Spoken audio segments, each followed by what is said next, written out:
50 லட்ச ரூபாய் மதிப்புள்ள வீடை சொந்தமா வாங்க தயாராயிட்டீங்க. ஆனா 20 வருஷம் இஎம்ஐ கட்டணும்னு தயக்கமா இருக்கா? உங்களால 5 வருஷம் வெயிட் பண்ணி அதுக்கப்புறம் ரெஜிஸ்டர் பண்ணிக்கலாம் அப்படின்னாச்சுன்னா நீங்க 20 வருஷம் இஎம்ஐ கட்டவே தேவையில்லை. எப்படின்னு கேக்குறீங்களா?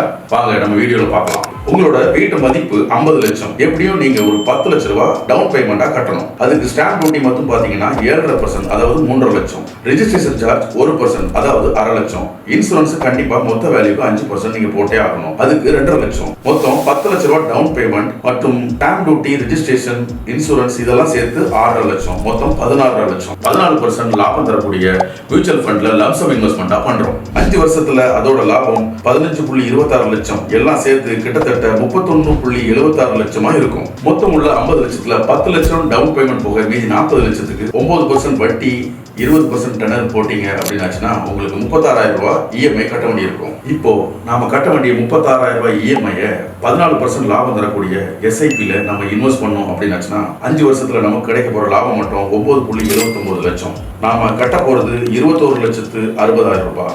லாபம் 9.79 லட்சம். ரெண்டையும் கூட்டணும் அப்படின்னாச்சுன்னா 31,76,000 இருக்கும். முதல்ல நாம இன்வெஸ்ட் பண்ணது லம்சம் அமௌண்ட் 16.5 லட்சம். எஸ்ஐபி மூலமா நாம இன்வெஸ்ட் பண்ணது 21.6 லட்சம்.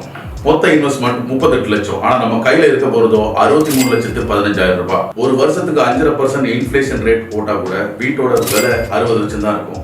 ஸோ ரெஜிஸ்ட்ரேஷன் வித்தவுட் இன்சூரன்ஸ் நம்ம பண்ணிடலாம். ஸோ 63 லட்சத்துல நம்ம தாராளமா ஒரு வீடு வாங்கிடலாம்.